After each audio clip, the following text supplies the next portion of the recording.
You're tuning in to the Bueno Power Hour podcast.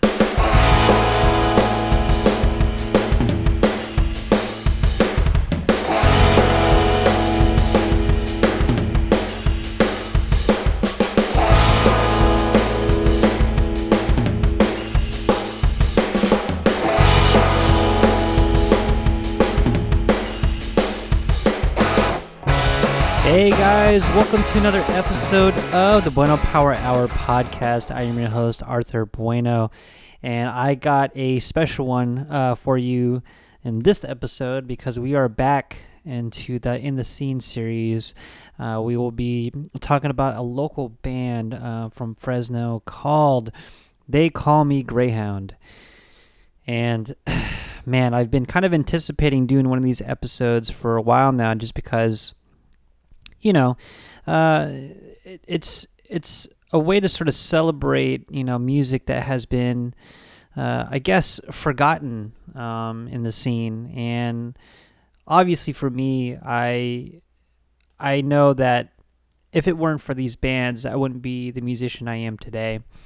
And so, yeah, we are going to, or rather I am going to be talking about this band through this episode and kind of just talk about my experience with the band and such. So Call Me Greyhound was made up of two individuals, which were Mike Adami and Jordan Sobalu. Now, they are currently working on some new projects, which I'll get to later on in the episode. But this project is what introduced me to Mike and Mike Adame, and with Jordan, I believe I seen him before in another band called Occam's Razor. That band actually played at Adventure Park like years ago in Hanford. If you guys don't know about Hanford's Adventure Park, that was actually the place where we'd go there for just video games and go-karts and stuff. And one of my old members and some of his friends that were part of the Hanford scene used to throw shows there. And so, yeah, it was pretty interesting. But anyway, well, this is where I met Mike Adame and Jordan for real. And I think I got a chance to sort of get to know them. It was kind of an interesting transaction between him and me and Mike, because I was in Winter Soldier, and I was also in this other band called Marathon, a band that I was with Trevor William Church with years ago. And I come to think of it, I don't remember. I think I remembered how it went. I think I invited him to go get high. Like, let's go smoke some bud, and we did. I think I saw like a little small little pipe on his keychain, and it was like there was still some residue of pot, and yeah, we smoked and we got really high. It was a lot of fun. But yeah, it was kind of interesting how that transaction kind of went. Over that time, I was sort of looking for people to play with, kind of finding individuals to kind of make a band, and I was sort of just at the time a spectator. I had moved to Fresno right after Marathon had broken up and wanted to be part of the music scene in Fresno, and I was blessed to be able to have that chance. I was able to play a style of music that I would never have thought I'd ever play. And because of these dudes, they were sort of the gateway to, one of the gateways is to me being part of the scene. To describe the band's sound, this was kind of in the reign of when a lot of experimental music was coming out. You had, bands like The Locust. You had bands like Hella. I believe at the time, Terra Melis was coming out too. There's a lot of these instrumental bands that were coming out. And it was interesting because we were sort of listening to that same stuff We were all collectively into that, style of music. I was mostly part of the Jade Tree polyvinyl kind of trend that still, is going on till this day. I don't know about Jade Tree, but polyvinyl for sure. I was listening to a lot of Owls, a lot of Make Believe, a lot of the Concelatry type of bands, and there was so much experimental music and new music that was just coming out. Like it was amazing, And this is a time when MySpace was a prominent place for musicians such as myself to promote their music and, just to kind of connect with other bands. MySpace was such a great tool for touring bands to be able to kind of go city to city and possibly get guarantees and, just, this was all before get guarantees to get paid and actually play a show there. And this is all like right before or right after when all the the 90s, late 90s screamo bands kind of just broke up. MySpace was just kind of such a great vehicle for myself and others to actually get music out there. But it was interesting, and I was as I was writing it down, kind of talking about my experience with these folks. Jordan and Mike are probably what helped me to kind of understand the concept of experimental music is. And Mike Adami is a keyboardist in this band, and Jordan's the drummer. So they take after quite a bit of those instrumental acts, and it was just amazing stuff. You'll be seeing a lot or hearing a lot about Mike Adami and Jordan on the In the Scene podcast, because a lot of what I've remembered when it came to the emo scene, the indie scene, the experimental scene was because of these individuals. They have really they put Fresno in the map to really kind of showcase a lot of that stuff. While most bands were playing, pop punk and all that, these guys were playing some really heavy and experimental stuff. Mike Adame, his keyboard skills and just his tone through the massive collection of amps that they would bring to the shows. It was just so loud, and he was using, I think, a Juno 6. And it made it sound like you were in a spaceship. And that's what was cool about it. It was very ahead of its time, and I think not a lot of people really understood it. And in fact, a lot of people from my point of view were kind of annoyed by this band. It was unfortunate, but I was so into it because they, what I mean? They did it, they made shit happen. I remembered they actually practiced at my old house, the Fresno Hardcore House, across the street from Fresno City College.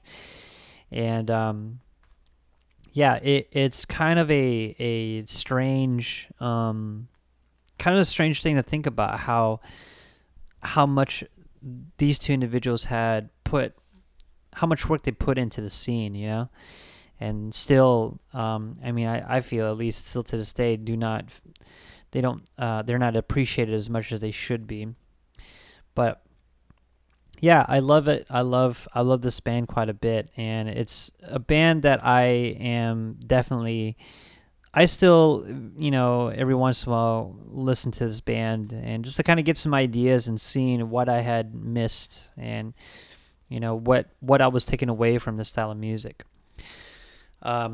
So kind of going back, it's kind of describing their sound. The band is an instrumental band, consists of keyboards and drums, very math rock influenced, sort of noisy. They have sort of a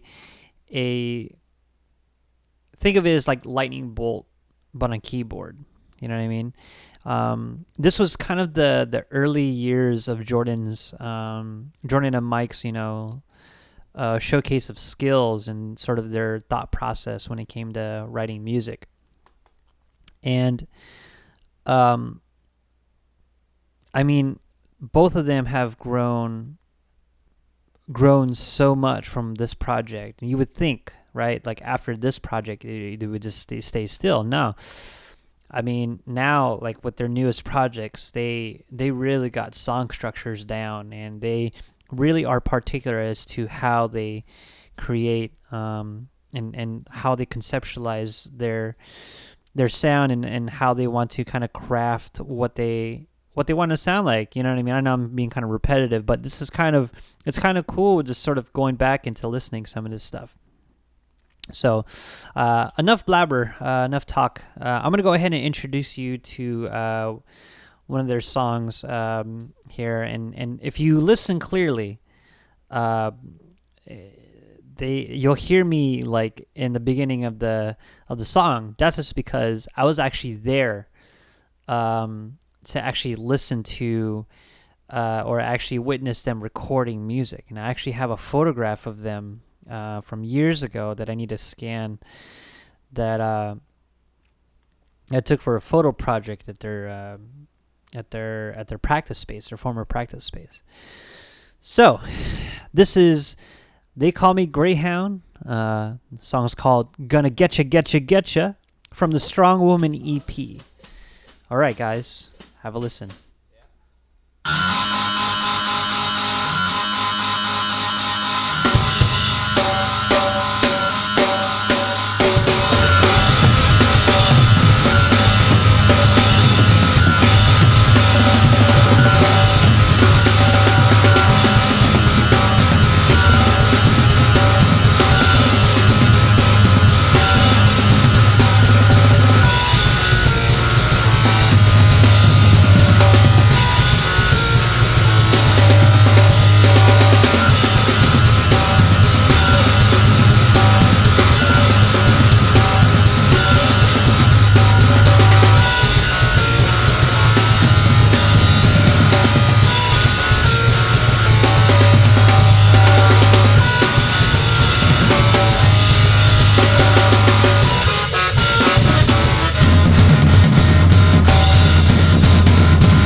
And so that is the very first song off the Strong Woman EP from the band They Call Me Greyhound, titled Gonna Getcha, Getcha, Getcha.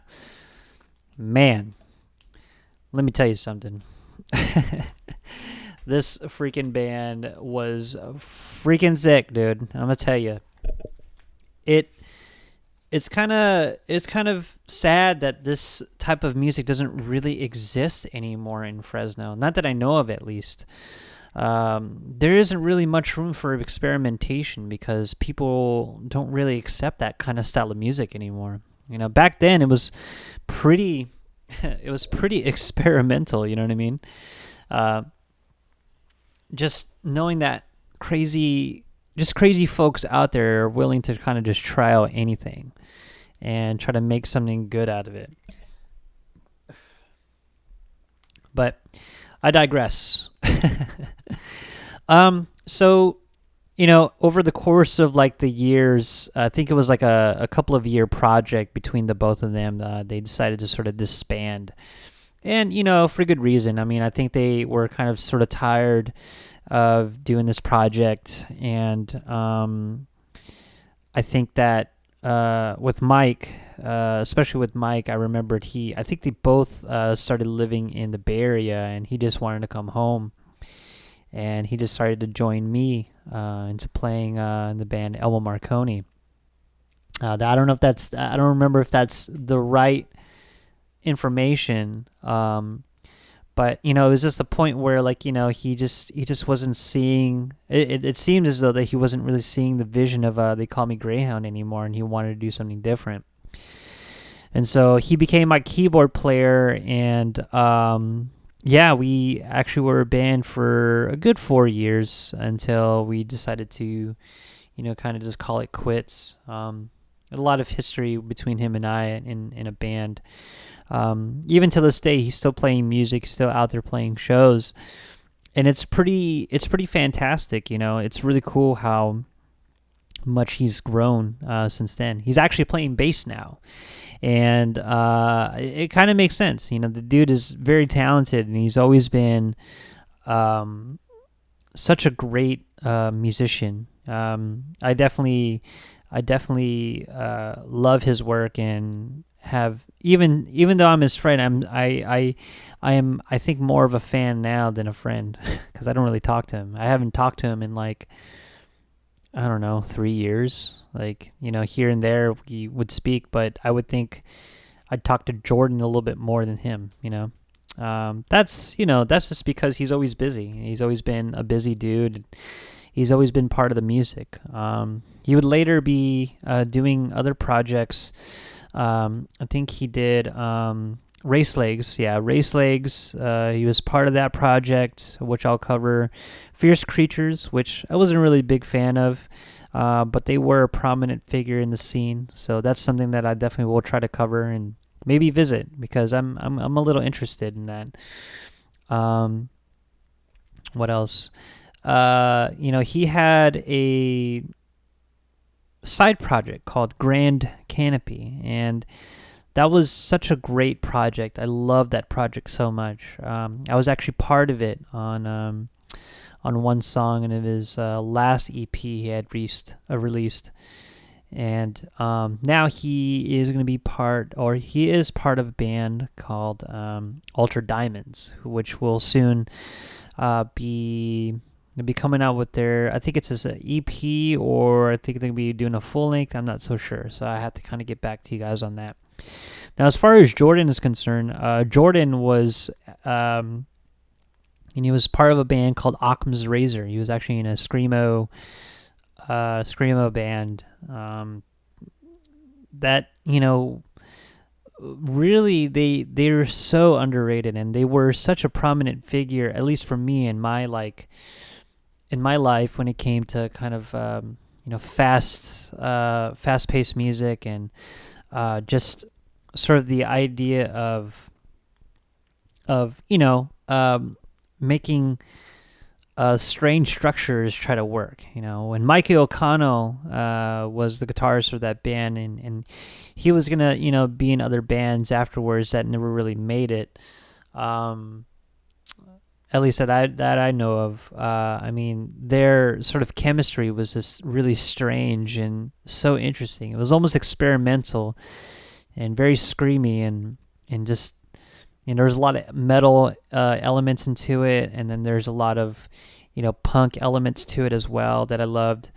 And when having Logan, being the bassist of that band, and just being very expressive and screamy at the same time, just his his energy, the energy of all three of those folks in Occam's was just amazing.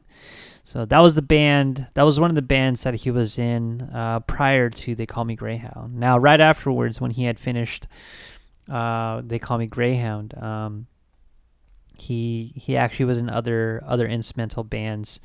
Reptilian Shapeshifters was one of them. I forgot what was the other band called. I think it was called, their first name was called Trails. But I don't remember. I would have to kind of look that up. And while I look that up, I'll see what else other bands he was in from what I remembered. It's kind of hard to sort of kind of remember most of the stuff that he's done, because he's done a lot. He's done quite a bit.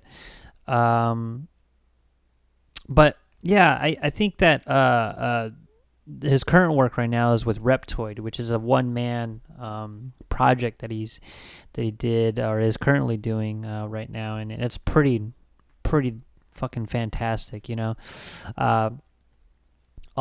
He's doing all the production, he's doing all the songwriting. I mean, it takes him such a long time to actually write this kind of shit. Yeah, and I don't remember what that project is. It's gonna bug me. Maybe I'll make a mention of it when I cover one of his other bands. But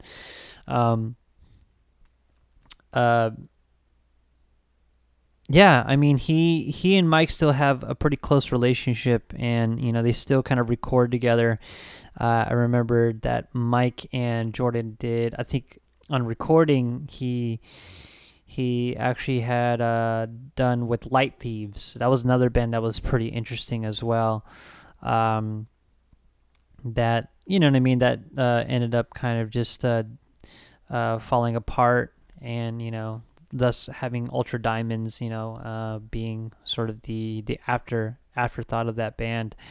So yeah, it's pretty interesting, you know, seeing these dudes, you know, really just kind of work, have such a good work ethic and be able to kind of write music still to this day, you know.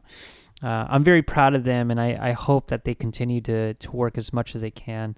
I'm going to stop blabbing around and sort of just go to the next song here.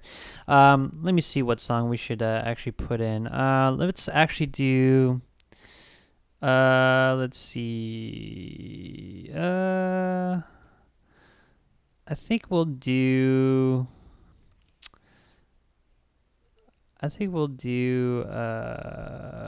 Untitled. I think that's one of the songs. Well, actually no, we'll do CHP Stick will be the last song.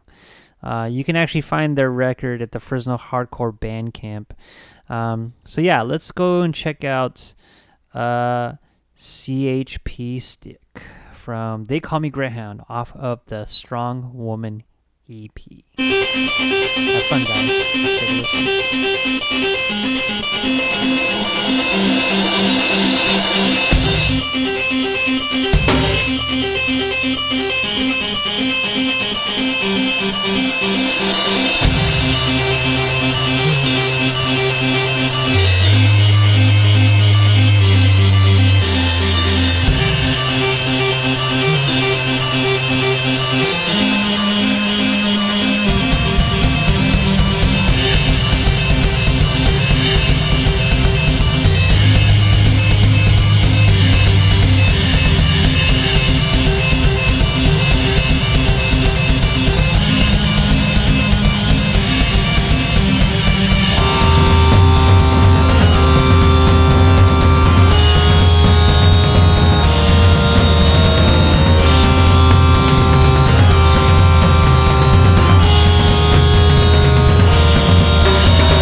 All right, so that was CHP Stick off of the Strong Woman EP from the band They Call Me Greyhound.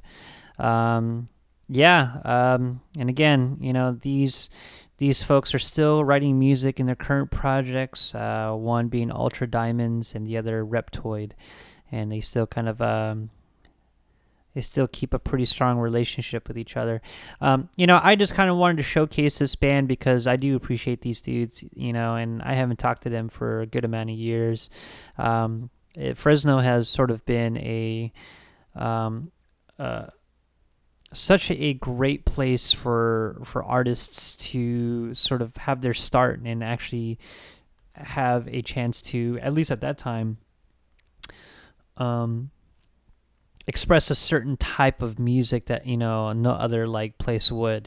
We gave them a chance, and hopefully there is a space like that for musicians to be able to kind of showcase that kind of stuff. So anyway, guys, that is going to be it for this episode of the Bueno Power Hour podcast. This was so fun to do, and I'm really happy that I was able to kind of conjure this up. I probably might be able to do another one in the coming weeks. Trying to get more folks to be part of this podcast. It's been so busy for me doing other projects like the Bueno Power Fight Hour and such, and doing the 365 photo project on top of all the work that I have been doing over the last few weeks. So guys, thank you again so much. If you like this episode, go ahead and hit that like button. And if you want episodes like this every 2 weeks, usually these uploads are on Wednesdays, go ahead and hit that subscribe button. And as always, thank you for tuning in to the Bueno Power Hour podcast.